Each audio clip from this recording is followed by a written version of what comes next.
Bonjour, je suis ravi de vous rejoindre dans le voyage en distanciel organisé par Itinéraire interculturel.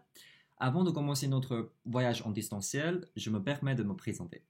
Je suis Zhang Anqing, vous pouvez m'appeler Jackie. Je suis étudiant en cinquième année à l'ESIT, une école spécialiste dans l'interculturalité. Maintenant, je poursuis un apprentissage dans une entreprise médico-sociale française où, avec mon équipe, nous développons un projet vitrine franco-chinois. J'ai pu suivre mes études auprès de Madame Laurin, directrice associée d'itinéraire interculturel, pendant mes années de formation. Personnellement, l'interculturalité sert de socle lorsqu'on travaille dans un contexte international. Par exemple, moi, je prends en charge un projet franco-chinois et presque 40% de mon travail consiste en traduction et communication. Donc, une bonne compréhension des façons de communiquer des Français et des Chinois est indispensable. Et itinéraire interculturel est un cabinet de conseil vraiment unique qui donne de bons conseils à tout type d'entreprise qui a l'intention de se développer à l'international. Et aujourd'hui, comme vous pouvez le percevoir, je viens de Chine. Notre voyage porte sur ce plus grand pays asiatique qui est un peu mystérieux aux yeux du monde occidental. Et il y a quelques jours, je suis tombé sur un documentaire sur YouTube qui parle du secret des Chinois habitant à Paris. Il semble que pour les Français, les Chinois forment une communauté réputée secrète. Une communauté qui alimente les fantasmes de réussite. En effet, la réussite de certains d'entre nous est bâtie sur le travail et l'incroyable réseau d'entraide. Par exemple, nous, les étudiants chinois, nous avons notre propre communauté sur WeChat, WhatsApp chinois, où on s'échange toutes les informations concernant les offres de travail ou les études. Ou ceux qui habitent dans le 93 ou ceux qui font du commerce dans le 13e arrondissement ont aussi leur propre communauté. Parce que pour nous, pour les Chinois, nous avons le même sang qui coule dans notre corps. On est une même famille. Même si parfois il survient des désaccords ou des divergences, peut-être même des conflits entre nous-mêmes, quand on fait face à la même difficulté ou quand on traverse ensemble une situation vraiment pénible, on est solidaire, on s'entraide. Mais aujourd'hui, je veux expliquer les Chinois en eux-mêmes. Pour une vingtaine d'universités, l'université de Pékin par exemple, on a pour devise un dicton vieux mais célèbre. C'est 自强不息, 厚德载物. Comme vous pouvez voir sur mon écran. 自强不息, 厚德载物. En français, ça veut dire l'autodiscipline et l'engagement social. Autrement dit, le savoir-vivre pour les Chinois, c'est d'une part chercher perpétuellement des progrès avec ténacité et d'autre part être tolérant, compréhensif et serein. Parlons un peu du mode de management chinois. On respecte scrupuleusement la hiérarchie. La parole des dirigeants compte, et le premier code dans le professionnel est le bon relationnel. Par conséquent, même si vous n'êtes pas d'accord avec la décision de votre supérieur, vous ne l'objecterez pas de front. Comme ce que dit un dicton chinois, l'orgueil cause la perte, la modestie apporte les profits. Les supérieurs préfèrent des subordonnés à la fois compétents et modestes. On préfère soit mettre en pratique l'idée de son supérieur, soit engager une discussion en privé avec son supérieur. Tout est conçu pour ne pas faire perdre la face. Un autre exemple, j'ai perçu que face aux difficultés ou aux échecs, les Chinois s'adaptent bien. On se laisse tout d'abord un tout petit moment de tracasserie, de tristesse, ou même on déverse son malheur à ses proches. Mais une fois qu'on se sent mieux, on commence rapidement à établir un plan, à fixer les objectifs pour rattraper.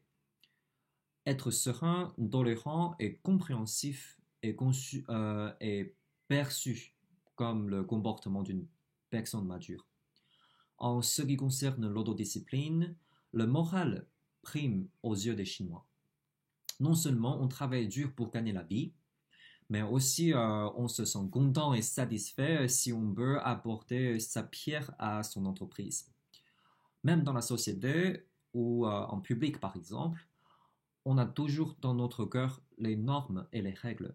On est conscient de ce qu'on peut faire et ce que l'on ne peut pas faire en public. Donc, c'est totalement correct de dire que la culture chinoise comprend en partie une culture de honte. Dans une société plus attachée au collectif, la Chine ou même les autres pays asiatiques influencés par le confucianisme, le Japon par exemple, le sentiment dominant serait davantage la honte vis-à-vis du groupe. La faute devient plus extérieure à soi et elle est comprise avant tout dans le rapport aux autres. Mais ce n'est pas tout. Cette expression l'autodiscipline et l'engagement social a plus de sens. La phrase est issue du classique des mutations. Il s'agit d'un système de signes binaires qui peut être utilisé pour faire les divinations, mais aussi pour livrer les idées philosophiques de vie. Divination en chinois c'est feng shui, je pense que vous connaissez. La phrase initiale de cette expression dans ce livre est Tian xing jian, Jun zi yi ziqiang bu xi, Di shi kun, Jun zi yi hou de zai wu. Ça veut dire que le ciel est en mouvement sans cesse, les personnes éclairées déploient les efforts constamment. Alors que la terre est favorable et naturelle, seules les personnes vertueuses peuvent supporter le maximum. Vous connaissez yin-yang, donc dans cette phrase, le ciel est yang qui est solide. Une personne doit se comporter comme le ciel qui se meut sans cesse, faire ses efforts et se surpasser. La terre est yin qui est souple. Une personne doit apprendre à tout tolérer, tout accepter avec joie et sérénité. Il s'agit aussi du dualisme. En soi, on doit être tenace et rigoureux, comme je l'ai déjà dit. Vers autrui, on doit assouplir ses règles et s'adapter. Si on analyse en profondeur cette phrase, on peut remarquer qu'elle montre la vision des Chinois par rapport à l'homme et la nature. Cela relève du matérialisme naïf des anciens Chinois. Pour eux, sans ciel et terre, il n'existe pas l'univers. Le ciel et la terre constituent les deux composants fondamentaux du monde. Et ce sont eux qui donnent naissance à la nature, y compris l'homme. Les visions confucéennes et taoïstes considèrent que l'homme est en symbiose et en dépendance mutuelle avec la nature. La montagne, l'eau de la rivière, l'immensité des mers ne sont pas dans notre tradition chinoise des choses, mais des réalités vivantes qui s'imposent à l'homme et qui lui enseignent le temps, la mort et même l'infranchissable. Donc, il est important de suivre la voie de la nature, de suivre l'évolution de l'univers, tout ça. Les Chinois conforment leur esprit et leur conduite à la nature et cherchent à vaincre toutes les difficultés et à relever les défis malgré leurs faiblesses. C'est pourquoi, dans le taoïsme, il est précisé que la plus haute bonté est comme la façon d'agir de l'eau. Selon Lao Tzu, père fondateur du taoïsme, l'eau profite à tout et à tous et ne rivalise pas. Elle reste toujours dans les lieux humbles que les autres méprisent.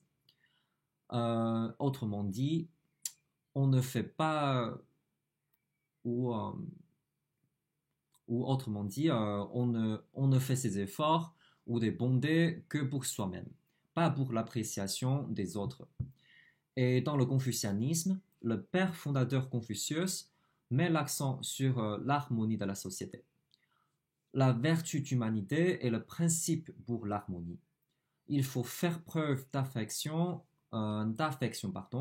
il faut faire preuve d'affection envers autrui et ne pas imposer à autrui ce qu'il n'aurait pas lui-même envie de faire.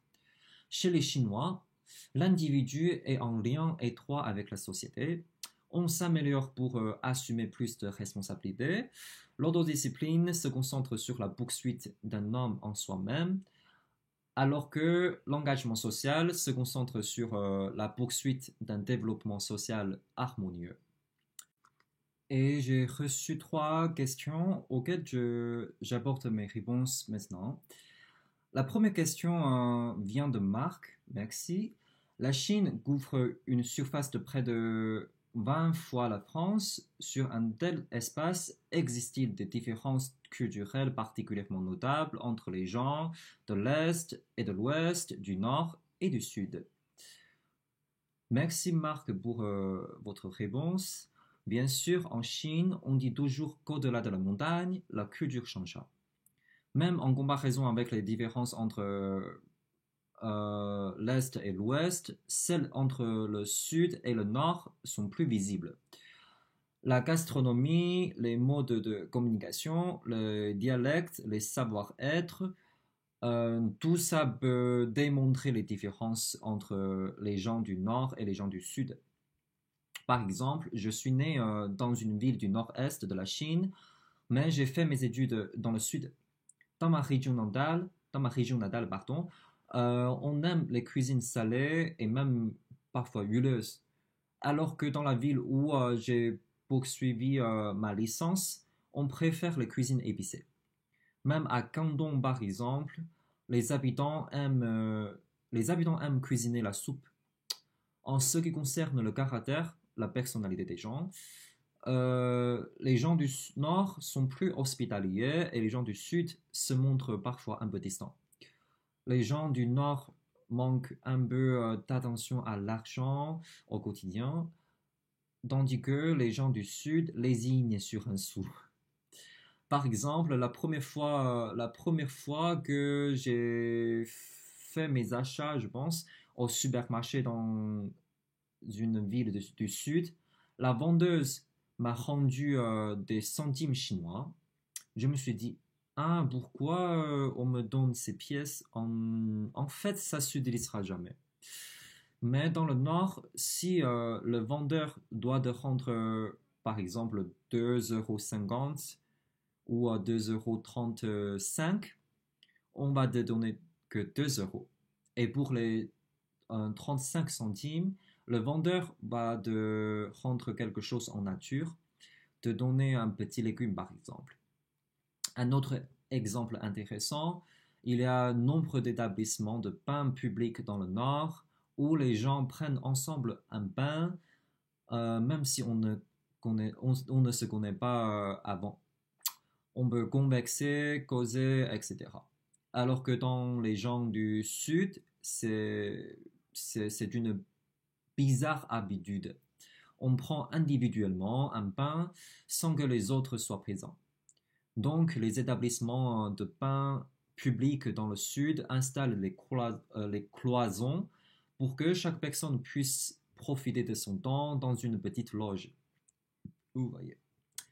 La deuxième question vient de Nathalie, ma chère Nathalie. La question c'est, avec quel adjectif définirez-vous la façon dont travaillent les étudiants chinois tant en Chine qu'en France? C'est une bonne question. Les étudiants chinois en Chine sont plus travailleurs et studieux que les étudiants chinois en France. Parce qu'en Chine, la compétition est vraiment acharnée. Le système d'enseignement chinois est un peu carré, je pense. Le seul critère pour évaluer les étudiants, c'est les épreuves. Et les épreuves sont vraiment dures, sont vraiment difficiles. Au lycée, par exemple, surtout en terminale, tous les, tous les élèves déploient les efforts pour réussir. On se lève à 6 heures du matin pour aller à l'école et on rentre chez soi à 21h30 ou même à 22 heures.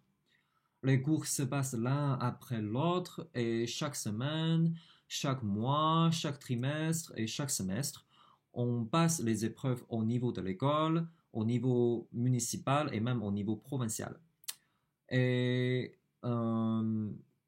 chaque épreuve passée, il me semble, on nous donne un bulletin de notes dans lequel on va savoir la note de tout le monde et le classement de toute la classe ou même de toute la promotion. Mais en France, le système d'enseignement est totalement différent. On peut prendre son temps pour étudier de nouvelles choses, de nouvelles connaissances et de nouvelles techniques. Donc on a la chance d'être créatif.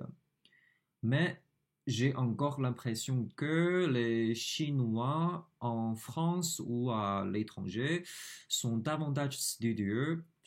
Avec temps, ça devient en fait notre caractère. Finalement, c'est la question de Michel. Merci. Il a dit beaucoup de personnes qui vont en Chine travailler avec des Chinois pour la première fois ont une impression d'agressivité et d'impatience de la part de leurs partenaires. D'où vient le décalage entre cette perception et ce que je viens d'expliquer? Merci. En effet, je suis d'accord avec Michel. Beaucoup d'étrangers avec qui j'ai travaillé en Chine ont tous la même impression. Personnellement, je pense que les Chinois, même ouais, presque tous les Chinois, veulent se montrer gentils envers leurs collègues ou amis étrangers. Mais ils ne savent pas garder la distance. Surtout, surtout leur comportement vont emmerder les étrangers au début. Nous, les Chinois, nous préférons se poser les questions assez intimes l'un à l'autre dès le début de notre amitié. Mais peut-être pour les étrangers, ce n'est pas poli, vous voyez. Et nous aimons faire beaucoup de bons gestes pour faire preuve d'hospitalité, parfois trop, mais on se rend pas compte que les étrangers se sentent mal à l'aise. Le problème, c'est que pas tous les Chinois n'ont déjà vécu à l'étranger, comme moi ou les autres étudiants chinois, ou même connaître la culture d'autres pays. Donc, on ne peut pas penser à la place des étrangers. Dans l'Union européenne, par exemple, ou dans le monde occidental, les cultures s'infiltrent grâce à l'histoire et aux langues parlées, l'anglais, le français, l'espagnol, toutes les langues parlées, alors que la culture chinoise est dans ce sens imperméable. C'est pourquoi l'impression d'agressivité est générée. Quant à l'impatience, les Chinois veulent bien faire avancer avec rapidité leur travail ou même les projets euh, de l'entreprise où les Chinois et les étrangers coopèrent. Parce que pour les Chinois, pour nous, le temps est vraiment limité, le temps nous est mesuré. Une autre raison concerne probablement le pont relationnel et le manque d'un sens du contrat. Euh, Par exemple, maintenant je prends en charge un projet franco-chinois. Avec notre partenaire chinois, on va créer une co-entreprise, gérer les EHPAD dédiés aux personnes âgées en Chine. Mais ça fait déjà 3 ans que ce projet se déroule, même avant que je participe à ce projet. Mais la co-entreprise n'est toujours pas encore créée. Et récemment, notre partenaire brûle d'impatience et nous pose une question assez gênante en fait. Il a dit, ah, pourquoi le projet avance si lentement? Ma supérieure était un peu énervée face à cette question. Peut-être pour les entrepreneurs chinois, nous sommes déjà amis, nous avons une bonne relation, du coup, on peut faire avancer rapidement ce projet. Mais pour les Français, euh, le contrat est vraiment important. Pour les Chinois, le contrat n'est qu'une étape, le contrat est qu'une étape dans l'établissement d'une relation à long terme. Le but principal du contrat n'est pas de déterminer les détails. Traditionnellement, c'est la parole donnée qui faisait office de contrat. Cependant, pour les étrangers, j'ai remarqué que pour les étrangers, on doit tout préciser et détailler avant de pratiquer ou d'agir ou mettre en place un projet. On doit suivre les conventions, on ne peut pas en rediscuter après ce qu'on a déjà convenu. C'est pour ça que les Chinois se montrent impatients, je pense. J'espère que je vous apporte une bonne réponse. Donc, je vous remercie une nouvelle fois de votre écoute et je vous invite à nous rejoindre dans l'épisode prochain. Madame Laurent va vous présenter la Suède. Merci et bonne journée.